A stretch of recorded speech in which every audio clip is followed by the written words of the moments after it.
Welcome back, everybody. I'm Sean LaFlock. I'm here with Ian Kaplan. This is Conversations, Fitness, Wellness, and Longevity. Ian, how's it going today, man? I'm doing good. How are you? Doing just fine. So, Ian, tell me a little bit about yourself. You have been a client of mine for many years now, probably, 3 or 4 years now? Probably 4 years-ish, just over 4 years. Wow. It's been a while here, my man. So, before I give out any of the news, tell us a little bit about yourself, you're into fitness, I don't want to give too much else away, but you go ahead and fill in the blanks. Okay, so start with my athletic background, my pedigree. Played lacrosse up until college. I played a couple years in college at a Division III level. Wasn't the greatest college player, but I had a lot of fun. Found CrossFit and kind of moved into fitness as that went, and kind of pursued a passion for that. Fast forward a couple years, I'm in chiropractic school at Kaiser University. Not a doctor yet, so I don't give any medical advice, nor are my opinions the expressed opinions of Kaiser University. Those are very nice disclaimers there, Ian. Good for you. Yeah. So that's about where I am. So you've obviously been around fitness for quite some time now. Why fitness? You probably could have gotten into a lot of different things. It seems like you're a pretty smart person, but why fitness? I guess there's just something very fulfilling about kind of the physical practice of it. That you can apply all your intellectual resources towards improving physically, which was not something I was always the best at, but something I really enjoyed. And just, I don't know, just for me, it seems like a really way to kind of help people in a way, or help myself kind of experience a more balanced life, or more just, better day, in general. That makes sense. Yeah. Well, it's funny how we typically are afflicted first, and then through overcoming our own affliction, we kind of learn to help others, so to speak. So, that being said, what was your affliction, and was there an affliction with you? Did you feel like that you were this enfeebled person, and all of a sudden you healed yourself through fitness, or what's the deal? No, I usually make fun of my own wounded healer story, and then I don't have a serious one. Is that working? Yeah, we're good. It's still recording? I believe so. I'll edit that part out. Yeah, we're good. Okay. Wounded healer. Yeah, my wounded healer story is, I had the typical, normal kid, had acne probably because I wasn't eating that well, struggled to gain weight because I probably wasn't eating that well or enough, just not the greatest information. And as I began to discover that and experience more success, that was kind of what kind of inspired me to keep going and learn as much as I could about ways to improve that, because it wasn't just given to me like it is to some people. And experiencing that success and having to work for that success was really rewarding, right, intrinsically. So now the process itself becomes rewarding very early on, instead of just being gifted and getting all these medals, and then when the medals go away, you're done with whatever you're doing. So for me, it was just little by little learning how these little pieces of fitness and lifestyle and health kind of feed into improved athletic performance in a very real way. But kind of to go back for me, so having skin issues and maybe some GI issues, possibly because of the skin issues, antibiotics and stuff, but that's another story. Going up until the last year or so, and getting into more functional medicine type education and stuff, and kind of really digging into my own kind of underlying resiliency and support for fitness, or for athletics in general, and kind of cleaning that up as much as I can, always working on that, and seeing performance improve and energy improve in a general sense, just because I've investigated some things, kind of gone back to the basics, learned some tips and tricks to help with, things like digestion and energy regulation and rhythm and stuff, and nutrition in general, and sports performance. Yeah, so no rheumatic fever, no Lyme disease or post-Lyme disease, no failure of Western medicine to cure my illness. You were just a scrawny pizza face. Yeah, basically. And I learned not to be. And I learned, kind of what that can do for you. Yeah. Do you think that puts you in a position where you're able to actually help more people since you weren't this freak of nature? I feel like there's you get a person like Michael Jordan, who's just a freak and just a one-of-a-kind person, and then he tries, or Michael Phelps, who then tries to be like, oh wow, I'm going to try to teach you something, or I'm trying to, in a way, enlighten others with his own experience, but it's almost impossible because they didn't even know how they got to there. Whereas when you have a person who struggles, it's a little bit easier to relate and for them to give their message away. Yeah, and I think that goes into great athletes aren't great coaches, because greatness is usually unconscious. And to make it a conscious kind of task is to actually make it worse, right? So they can't make it conscious, and that's what makes them so great. But the rest of us need to learn cortically and with intention how to do things athletically, and that's how you need to teach people, because you need to make it a conscious effort before you make it unconscious and automatic. If it's just given to you unconsciously, there's no way you can articulate it. Do you think that in society, in particular today, there's a problem with that?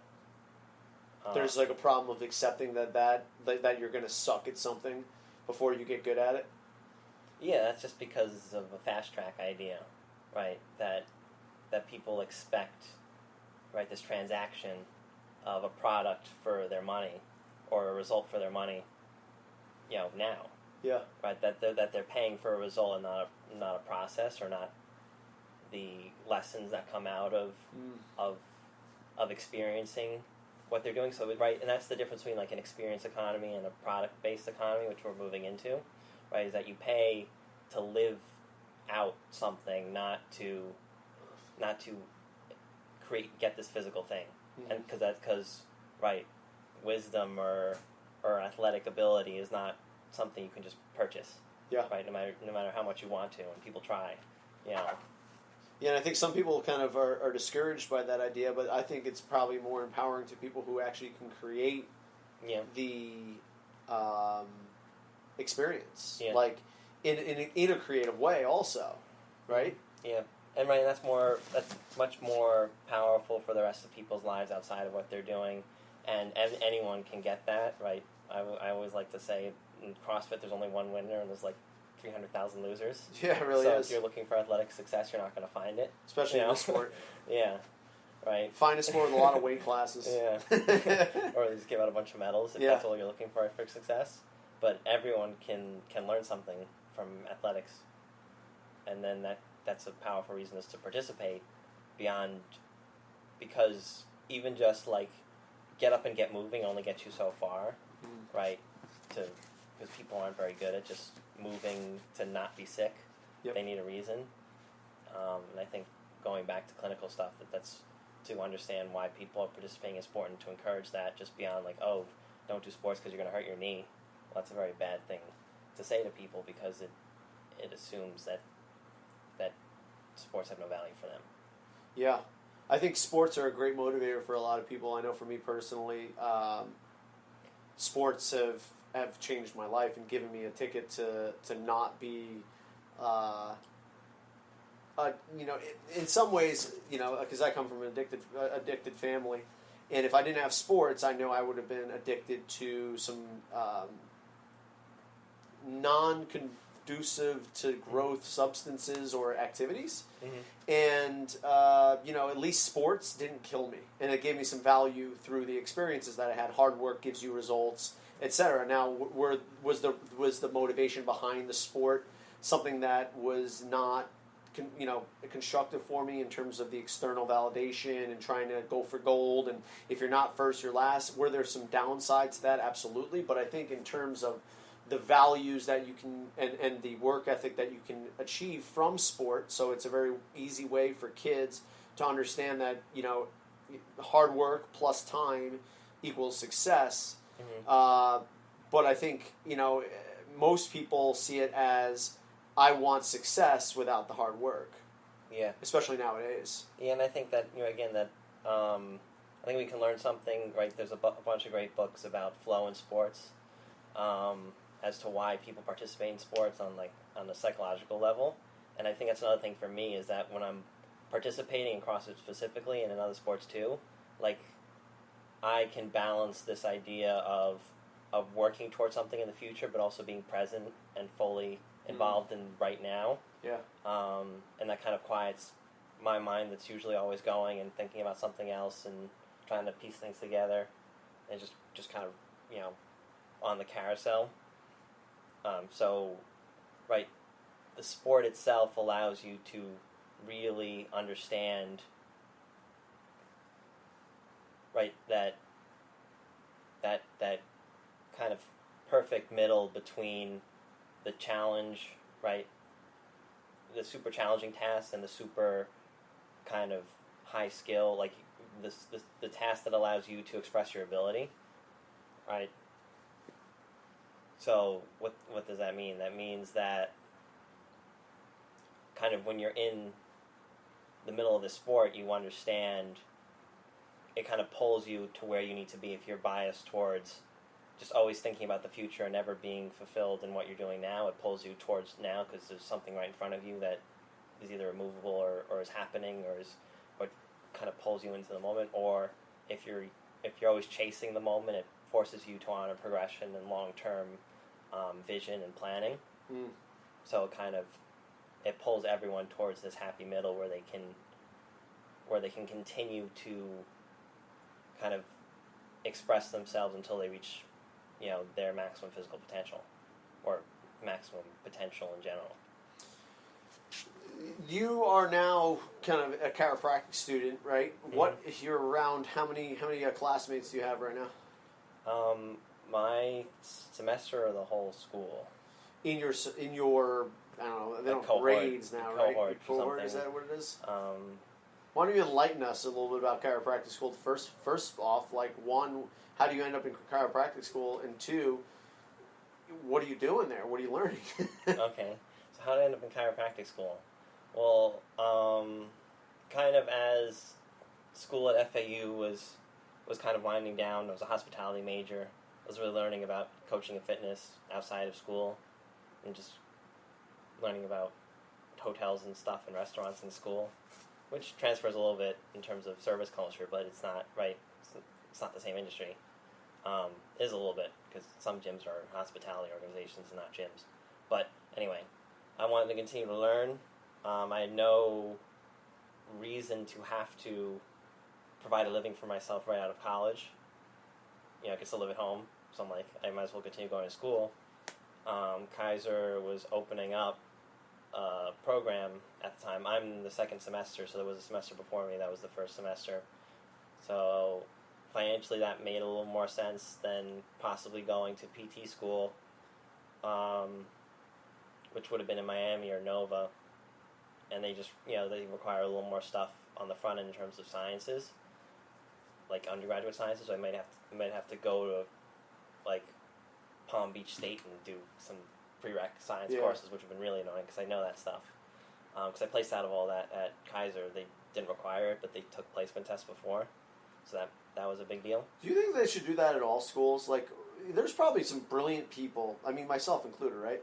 Yeah. Who would want to go to medical school, PT school, like really actually make a difference, but they then have to go back 2, 3, maybe even 4 years to relearn all that stuff. Do you think that placement tests and should be something that should kind of circumvent that process? What do you think? That's a challenging question because I know, for example, biochemistry, people in chiropractic school in general, and our school too, they tend to struggle with that. And that's because they either took it so long ago or they never took it. Yep. And they're not given enough time to learn it. so they have a hard time even passing the basic courses that they. Well, I'll tell you right now, I took biochemistry in college. I actually took a class at FAU and took biochemistry. Yeah. And I was like, all right, great, because just in case I need this, or just so I had ongoing credit, so I wasn't away from school too long because I was reapplying to medical school and stuff like that. Even taking biochemistry, because you know that you may not need it or you don't only need enough of it, there's no incentive enough for you to actually learn it.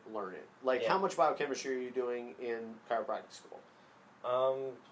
You don't need to know that much, but you need to know a basic amount, and if you know, like, the ABCs of it, you're pretty good, but a lot of people have either forgotten the ABCs or never really learned them. All right, or not taught in a way that's, like, foundation. Like, and that's just a problem with, education in general. But also the problem is when. Well, what do you mean by education in general? Like, generally in biochemistry, you're like, on the undergraduate level, and I never took biochemistry undergraduate, but I took AP chemistry, and chemistry was math with different rules. Yep. And biochemistry, at least for us, is basically always applied with very little math or biochemistry, language, because it's a foundation for nutrition, which is applied biochemistry. But you need to know that, right, nutrition in a biochemical context, which is not taught in Biochemistry 101. Or exactly. Unless you're at a very high level, and then you need to get into nutrition research specifically, and and then even then, a lot of it's experimental. So, and nutrition research isn't that good in general. So it's very hard for people, unless they're really into nutrition, to kind of have an anchor for that biochemistry. Yeah. Right. So I think it always needs to be in that context. Like, this is how you tie it to what you see on from a nutritional perspective. I think one of the worst things about biochemistry is it's a memorization topic. Yeah, but there's a lot of rote memorization, and we can talk about that. Well, 100%. But what I'm saying is, like, I know biology particularly, and in chemistry in some ways, but I think it's much more. I'll stay more to the biology because that's where I'm a little bit more well versed in. But it was all about memorization, taking a test, and then memorizing the new stuff. Whereas I think chemistry and physics is much more conceptually based. Yeah. Like, you have to understand the ideas of entropy or diffusion. Okay, all right, I get these concepts. So, you can't fault people for being like, all right, I memorized what I needed for this test, time to do the next test, 3 years goes by, and I don't remember, the exact coupling of amino acids and that kind of stuff. Like, I think, if you knew exactly what you needed to know for chiropractic school, for medical school, for PT school, and then you test into that, I think that would be a lot more beneficial than just saying, okay, you came from a different major, now you got to go back and you got to take semesters worth of courses all over again. I think the testing in would be a pretty cool way of doing it.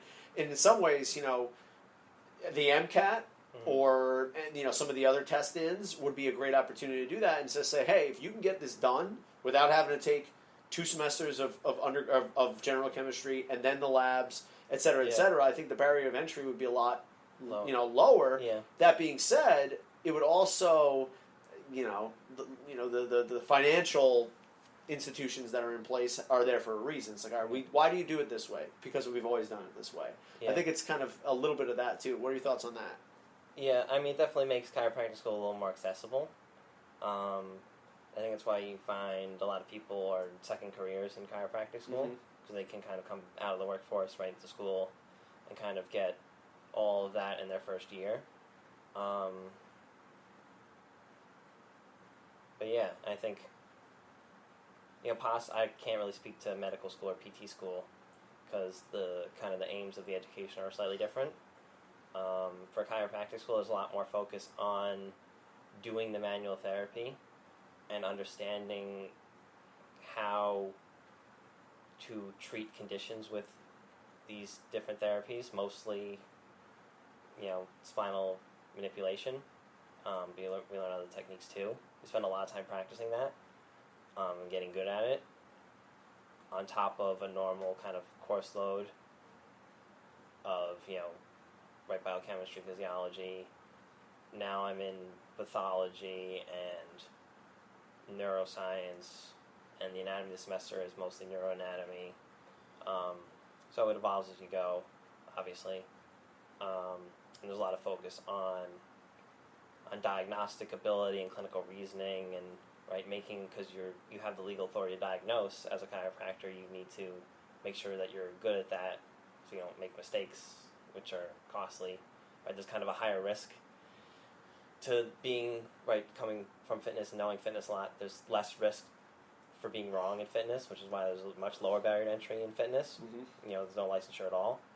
But now when you're billing insurance potentially, and you're diagnosing conditions which have a better chance of being something infectious or visceral that can't be treated with what you're treating and trying to treat it, then you have a higher likelihood of malpractice. Obviously, that goes up to surgery, where there's the highest risk involved, or surgeries that are life and death a lot of the time. So there's even more emphasis on being right when you're dealing with a person. Where do you see chiropractics in 20 years? That's a good question, because we talk a lot about pain management, evolution, and chiropractic. I think this also goes to a bigger question of where do you see medicine in 20 years as well. Yeah. We keep, obviously, in chiropractic school we're biased, we're going to be so big in 20 years because no one's going to be taking opiates anymore, and prescription drugs don't work for these conditions. We're just in a lecture about how all these back surgeries are failing, and conservative care can really help those people. So we have all these places.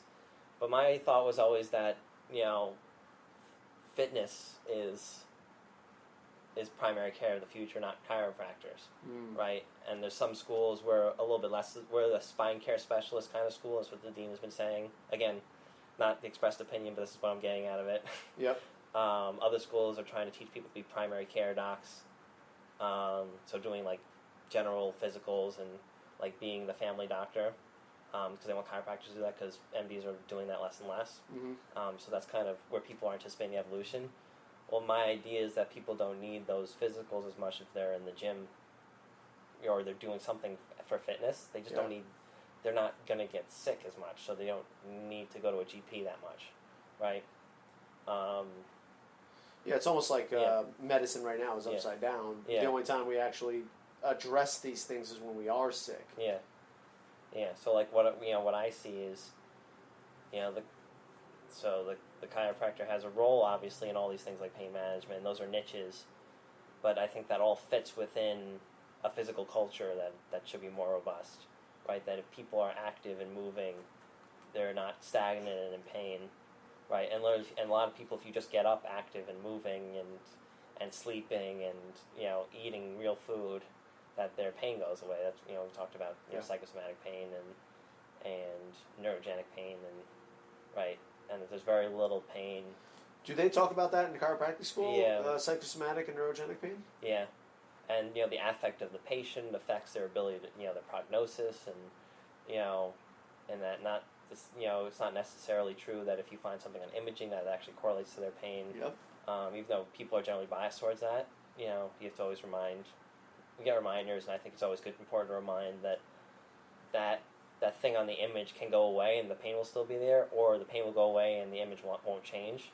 So the image only makes sense if you're ruling out something really bad, or if it affects treatment. Yeah, I've always had conversations with people about this, and that more information isn't necessarily better. Yeah. You know what I mean? Knowing too much actually is confounding. Yeah. Have you find that a little bit? Yeah, Dr. Spencer has a... For those who do not know who we're talking about, who are you talking about? Dr. James Spencer. Yeah. He's up in Wellington. He's a doctor of chiropractic medicine, a massage therapist as well, right? He's an ATC. ATC, excuse me. And he does dry needling. Yep. He has a poster in his office that says "Don't be a vomit," and the vomit is an acronym for Victim of Medical Imaging Technology. Ah. So what does that mean? So that means just that people tend to see all these things. People who are otherwise fine maybe have some aches and pains. They get convinced to go get either an MRI or an X-ray done, and then the doctor or the report says there's all these terrible things that are wrong with them, possibly in locations they didn't even know, and now they have this right emotional connection to the fact that they're broken and now they must be in pain, and that possibly negatively affects their outcomes, because pain is complex and regulated more so in the brain than in the tissue that's painful, right? So if you change your relationship with the pain, you eliminate the fear of the pain, and that a lot of times can also eliminate the pain itself, because the pain can be a guarding mechanism just to protect, things that people are worried about, right? On either a conscious or subconscious level, that they're right. The body heals and the brain remembers. So that just means that you've experienced pain in the past or injury in the past, and the last thing your brain wants to do is re-injure itself. But if you're so it will always change its strategies or put brakes on where it needs to err on the side of protecting itself rather than actually creating a pain-free movement environment that might be better for the system long term, because you might be wearing down other structures and compromising integrity in other places. But it's kind of a plugging holes approach that allows you to survive long term. At least that's my concept of it. So yeah, that whole pain piece and pain management has to be really it has to be really well understood, and it has to be kind of this holistic approach with the patient that just, at least my idea. Do you think that's confounding based upon where our culture is now and where it looks like it's going to be? Because, most people say, here's my money, take away my pain. Yeah, but that doesn't work, and I think people realize eventually it doesn't work. Well, you would think that, but, obviously the definition of insanity is, expecting a different result after giving the same up front, right? And I guess the question is, can you actually help everyone at once? Well, here's another question for you is, does the system currently run want that?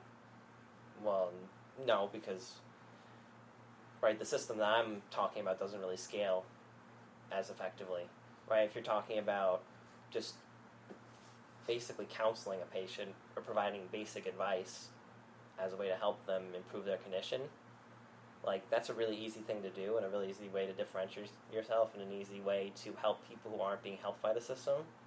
But I don't see it replacing the system anytime soon. Mm-hmm. That makes sense? But it seems like the lowest hanging fruit, and when people try to get really fancy, with it, or think that they have the one special way to cure people's pain, it kind of throws up red flags for me. Right? It's maybe you're just, you're kind of skipping over the basics, or you're not actually dealing with people anymore. It's almost like, especially if somebody is coming to you after seeing a few doctors, even, or obviously we're in a more conservative, setting, because we're not going to be cutting people open. We're not doing, as of right now, you're not doing any manual therapies on people, right? No. But I think it would be remiss if we didn't talk about how there's such a psychological component to people coming to you, especially if they've already seen some other doctors or they've heard opinions, they've looked on the internet, and now they're like, well, this is what my problem is, fix me. Yeah, well, I think you need to create expectations up front then. Okay. That it's, this is your journey, I'm here to help you, but you gotta kind of walk down that road. Right, you gotta pick a lane and walk down it. Yep. Right. Do you think it's choosing the correct patients as well? Someone might come and see you and say, this is what my problems are. Help me. Maybe that person isn't ready to be helped. Yeah, definitely. And I think if you give them little pieces to kind of struggle with, maybe you don't turn them down. Maybe you do turn some people down. Yep. But maybe if we've all come across some psychos. Yeah. It was like people, and they're just not ready. You just refer them to your competition, and then you plant the seed somewhere else.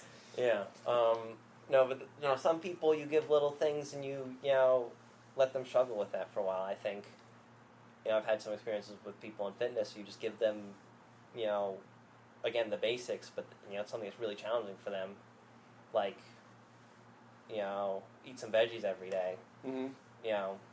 Eat a serving of veggies, and that's really hard for them, and that's all you work on, right? And then once they experience success with that, they may realize what they did or the new habit they created, right, creates this catalyst for more change in their life. Yeah. That they can actually connect to the problem that they thought was unrelated to everything else in their life. Yeah. Right. That people have these compartment syndrome ideas that, oh, this has nothing to do with that because they're totally different, but it's the same biological system.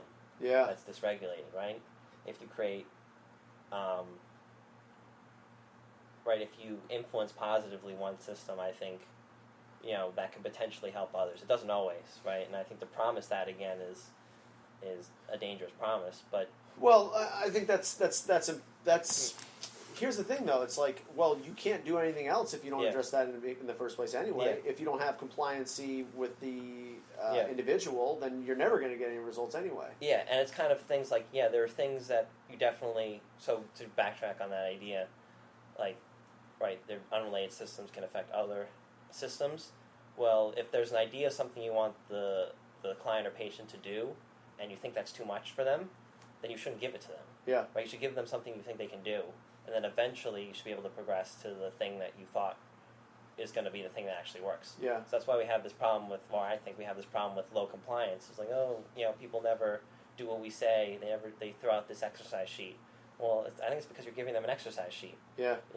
Of band external rotations and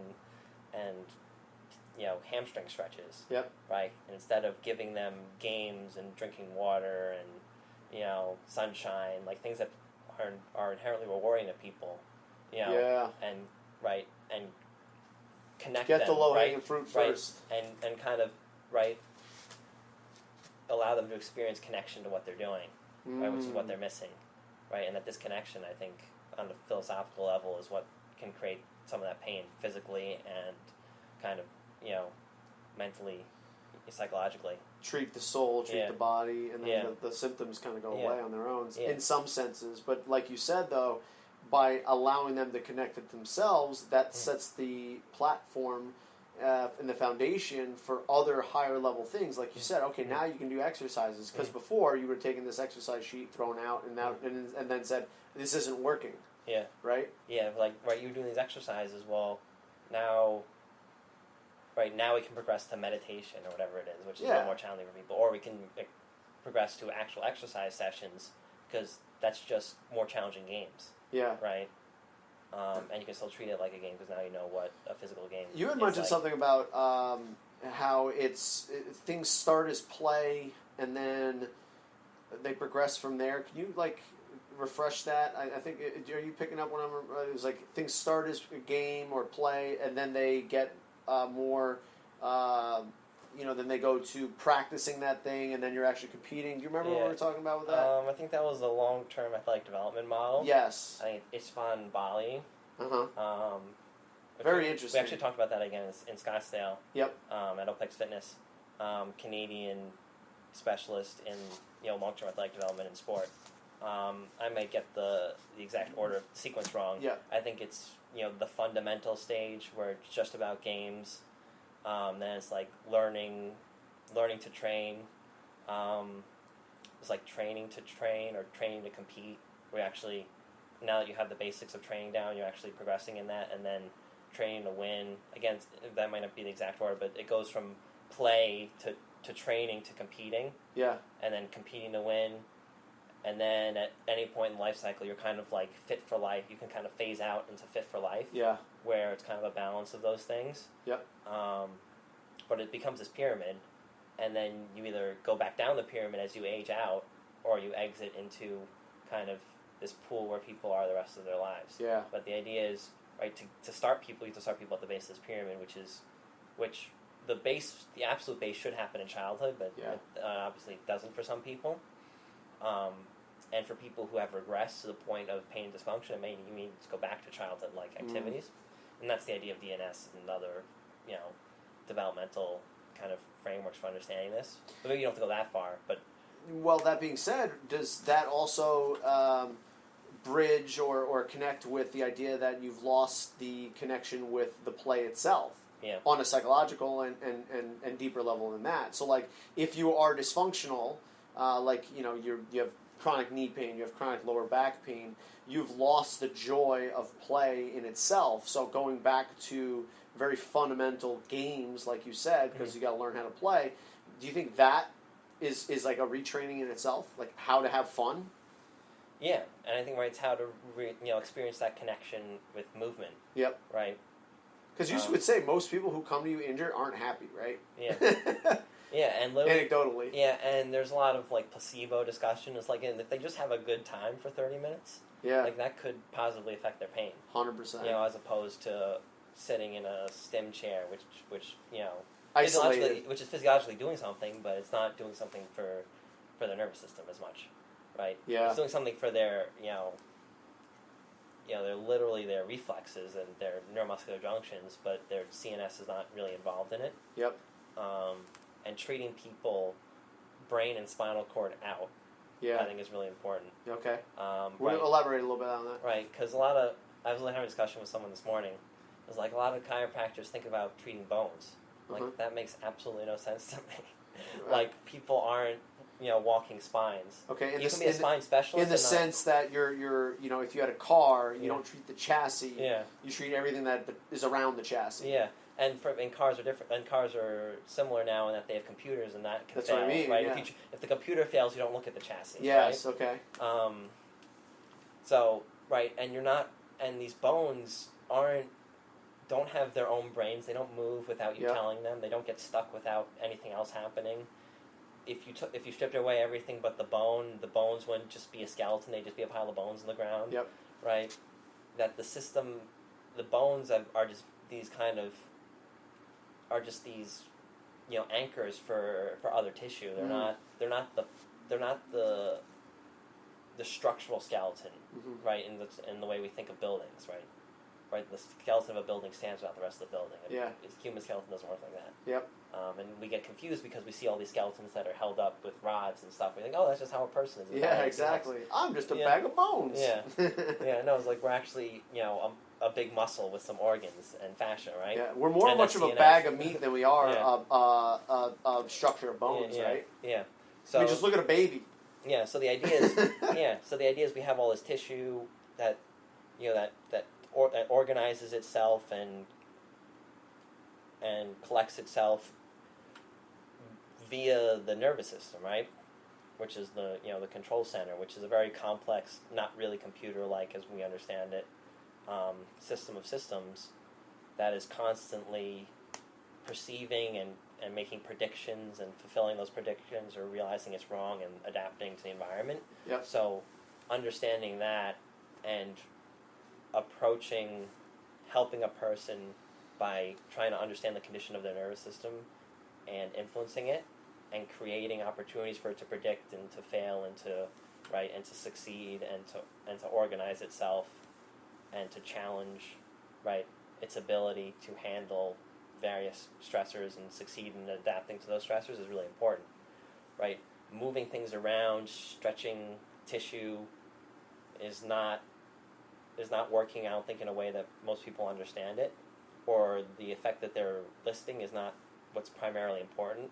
What's primarily important is the perception and the change in behavior based on the new perception. Yeah, right? So what you're saying is like, I'll give you an example. What does like a PNF stretching do for you? Right. You don't know what PNF stretching is like a contract, a relax, a contract, relax, and it potentially can give you more range of motion, right? Mm-hmm. So what's this doing for me? Yeah, and I think and that's the classic thing is like, oh, it's kind of removing fascial adhesions, these collagen cross links. It's possibly lengthening muscle, which is not really true, in the sense that people think of it. I think in scar tissue that makes more sense. There's evidence in normal tissue that it's not really affecting fascial adhesions that much. So to a lay person, you're saying that this is supposed to be stretching your muscles out, but it's actually conditioning your brain to accept new ranges of motion.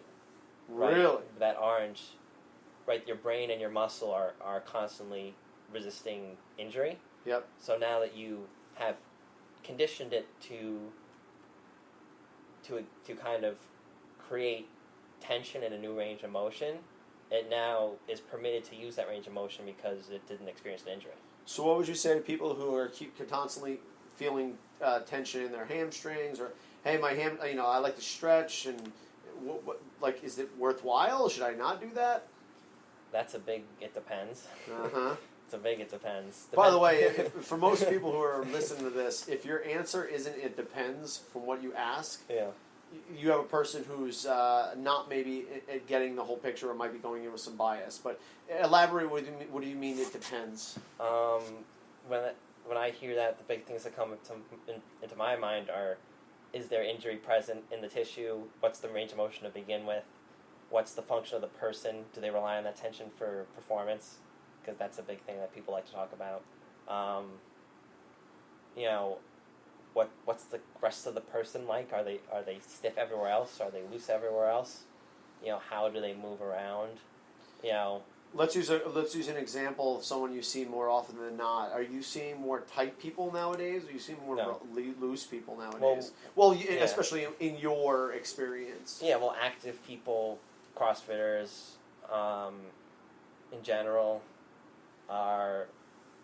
generally have a ton of mobility, and more than enough mobility. A lot of people who are in our situation or come for fitness, who already have an athletic background, have already kind of adapted to the mobility demands of their sport. So they already express enough mobility. Let me ask you this. Like, when you were growing up, did you consider people, like, tight? Like, oh, that kid's just tight. Like, he's got... Yeah.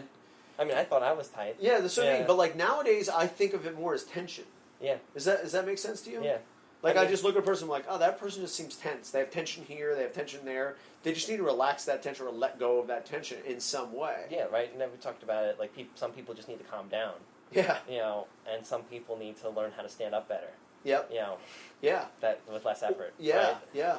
And I think that speaks to a much deeper kind of, message, right? Yeah, so there's that system of systems. If people calm down psychologically, they may experience less tension, and same thing, if people become stronger, they may have less tension, right?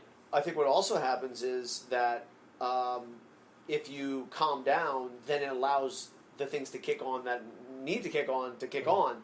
But because you're drowning out the lower tones of what actually need to be on, you'll never actually have those things on, right? Yeah.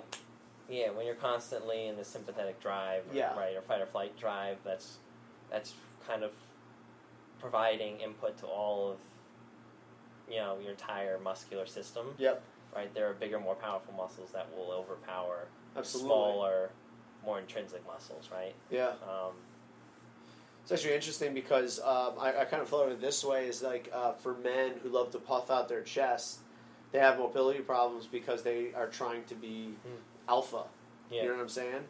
Yeah. And then on the opposite side of the spectrum, you have people who don't want to be noticed, and they have a rounded, closed position, almost protective. You know what I mean? And they end up exhibiting similar issues in terms of ribcage dysfunction and lack of mobility. But it's almost like a developmental psychological cues potentially could change mobility for them in the long term. Yeah, and I definitely think there's psychological pieces to how people spend most of their time, and then they adapt to those positions, right? Because that's an efficiency piece.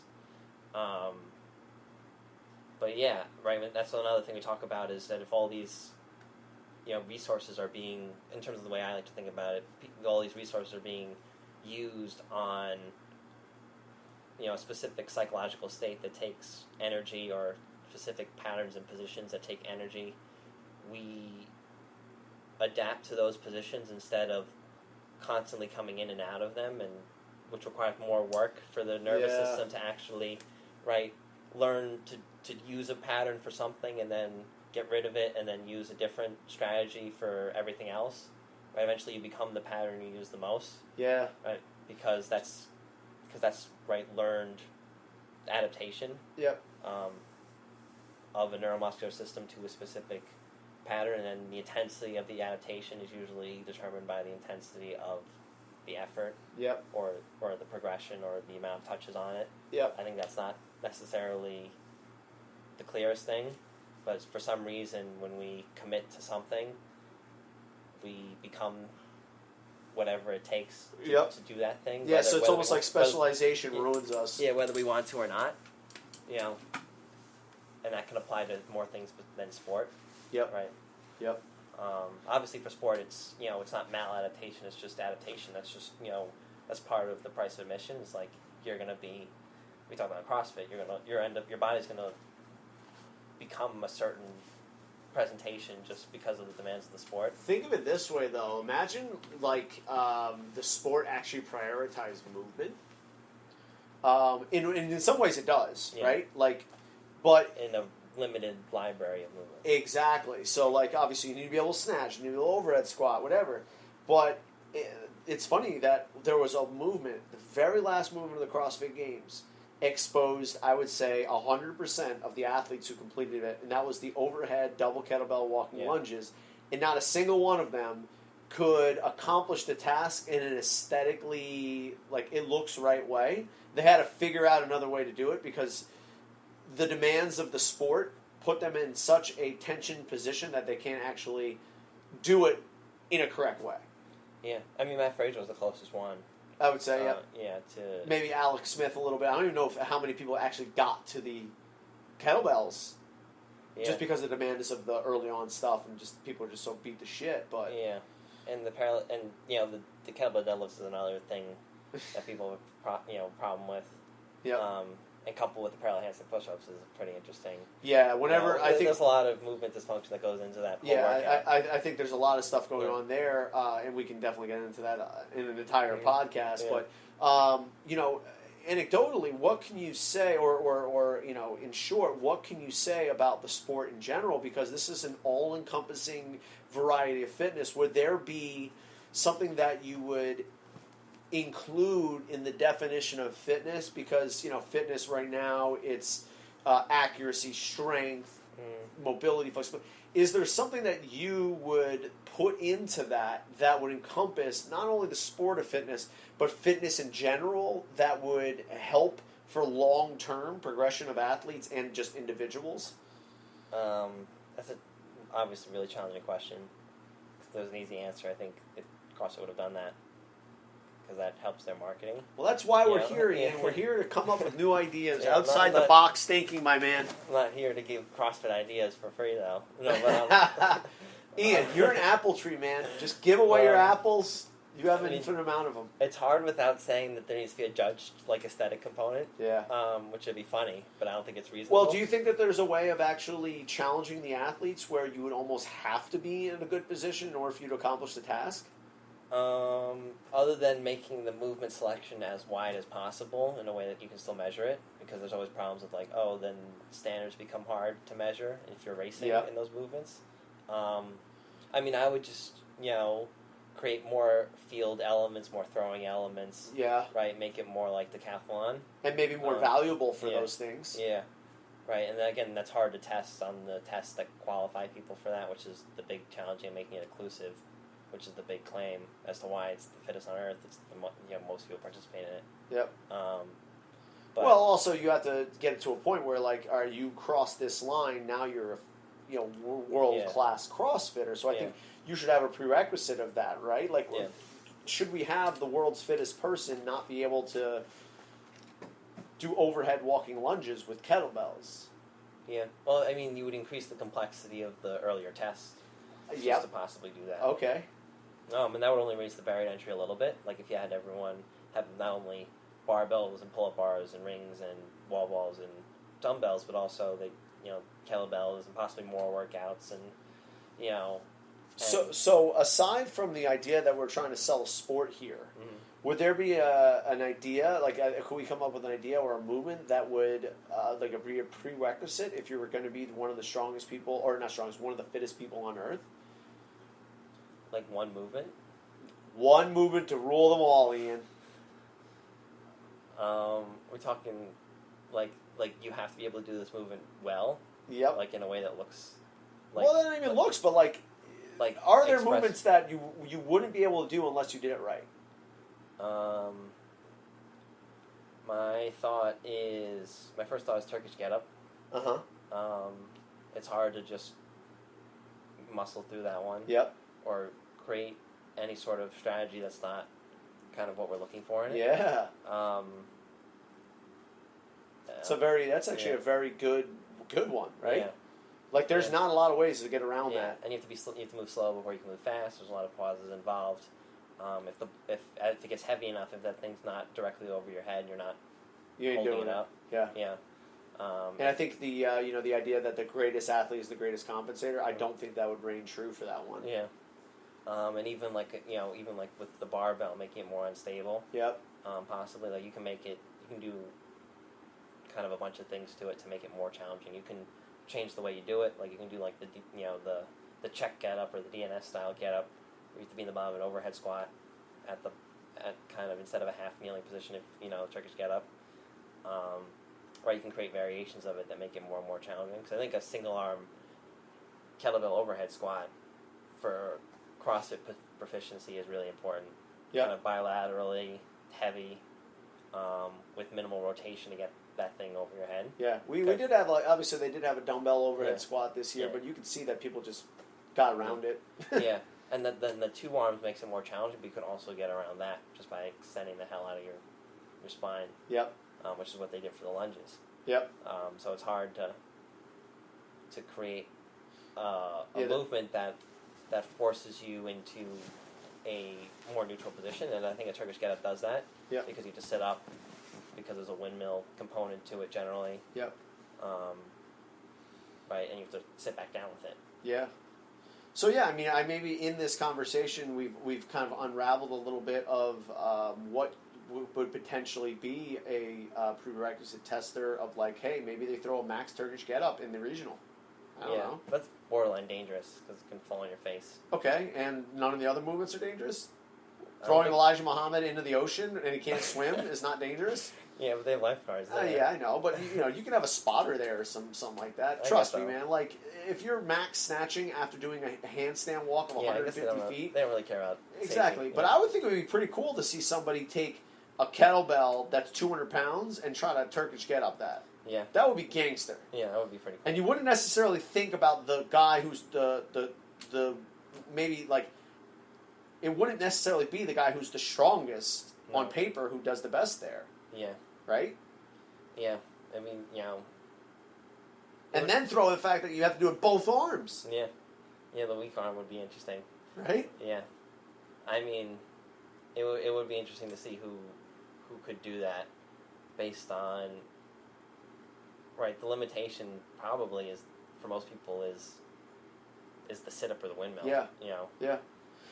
Think of it this way: if you saw a person do a 200-pound Turkish Getup with a barbell, would you think that they were pretty fit? Yeah. Right? If you see a person do a 275 snatch, would you say that they were pretty fit? I'd say they're pretty good at snatching. Exactly. Yeah. Right? Yeah, because nobody practices just Turkish Getups, too. Exactly. Right. But that being said, if they did, all the other stuff would probably get better. Yeah, which right? I guess is a good rule for testing, is don't just practice the test, because then the test doesn't mean anything for anything else. Yeah. Right. Yeah. So I think I think we unearthed a little bit of something here to maybe consider, not only for the 2018 Ian Kaplan Sean LaFlock CrossFit Games, but for people who are listening to this in general, who are looking to get more all-encompassing fitness, is like stop just doing the stuff that they're going to test, because that's not going to get you better at the test. Break down the things into the components, challenge those components as best as you can, right? Yeah, it's also really stressful just to do the things you're going to test. It's not good training. So to get as much insight as you can on things that are not so stressful on the system is really valuable, because then you can guide training. If you're looking to kind of get some feedback on your movement training, then that would make sense as an assessment tool, right, as you go. Because you can do a Turkish Getup all the time and see how it feels. You can probably a decent, readiness test. There are other good readiness tests. Yep. But in terms of, is my, fatigue influencing my movement quality, then that's possibly something you could do. Yep. To see if you're ready or if you're tired, or anything in between. It's very cool. Well, I think that's probably a good place to stop for today there, Ian. You got anything else? Nope. All right, cool. Well, I am Sean LaFlock. You can get me at Sean at CrossFit.com. Ian, do you have a handle, an Instagram, an email address? I have an Instagram at Kaplan Fitness. Okay. That's where you can find me most of the time. Very cool. And any Twitter or Facebook or anything like that? I'm not really on Twitter or Facebook that much. Okay. Pretty much an Instagram person. Instagram, Kaplan Fitness and Instagram? Yeah. Okay, perfect. All right, Ian. Well, thank you very much for your time today. I really appreciate it. You got the last word. I appreciate having me on. You got it, brother. Later, dude. Nice. How long was that? Let me take a look. About an hour. 55 minutes or so.